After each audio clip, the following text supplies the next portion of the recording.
मालूम करते हैं क्या क्या हुआ है। भाई धक्का मुक्ति मत करो यार। सांसद या शहीद हुए हैं क्या कुछ नहीं?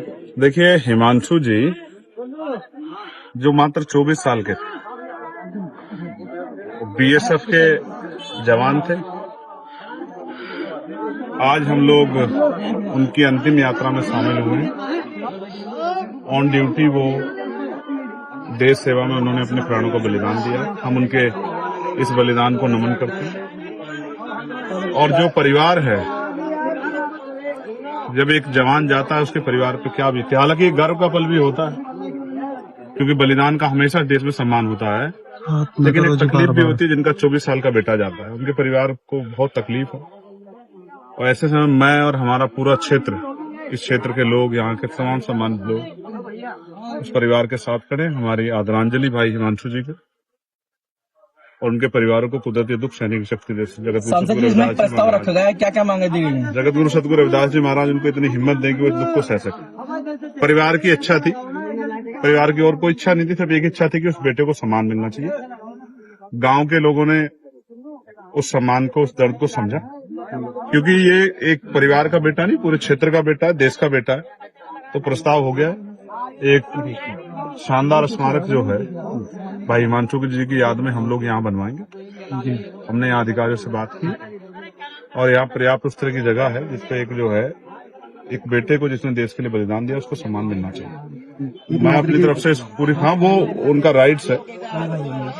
मृतक आश्रित की जो नौकरी है वो उनका राइट है, वो उनको मिलेगी। ऐसा अधिकारियों से हमारी बातचीत हुई। और कोई भी अगर कहीं कमी आएगी तो अभी चंद्रशेखर है, उसमें ज्यादा सोचने की जरूरत किसी को नहीं। किसी भी तरह की, हर तरह की उनकी मदद के लिए, उनकी आवाज उठाने के लिए यहाँ सक्षम नेतृत्व है। उनके आंसू नहीं बहेंगे, ये मेरा आप लोगों को विश्वास बात है। सरकार में इतना समय हो गया, लेट हो गया, क्या वजह है? लेट ये हुआ कि कुछ मिसअंडरस्टैंडिंग थी, उसमें थोड़ा समय लगा। हालांकि बाद में सब लोगों ने उस पर सहमति जाहिर की, अधिकारियों ने भी। मैं अधिकारियों का भी धन्यवाद करूंगा। और ये इसी तरह से जो है, आप ये समझिए, अगर जो लोग देश के लिए बलिदान देते हैं, अगर उनका सम्मान नहीं होगा तो कौन अपने बेटों को जो है सेना में, अर्धसैनिक बल की जो है नौकरी के लिए, देश की सेवा के लिए, वीआईपी की सुरक्षा के लिए, एयरपोर्ट और तमाम तरह की सुरक्षा के लिए कौन भेजेगा? तो हमें समझना पड़ेगा कि बलिदान का सम्मान होना चाहिए। और ये किसी जाति के मोहताज नहीं है, किसी धर्म के नहीं। जाति धर्म से ऊपर उठ जाता है जब आदमी जो है देश के लिए नौकरी करता है, देश की सेवा के लिए बलिदान देने के लिए घर से निकलता है। और मैं इस परिवार को भी, उसकी हिम्मत को, इस परिवार की मैं बधाई देता हूँ।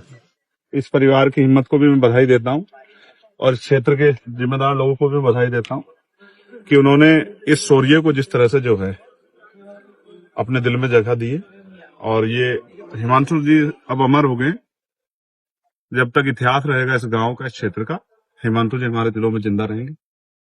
और मैं फिर दोबारा से प्रार्थना करता हूँ कुदरत से कि उनके भाई जो उनसे बड़े हैं, भाई केशव जी, हमारे यहाँ के प्रधान जी, सब लोग उनके दर्द के साथ खड़े और उनके साथ खड़े।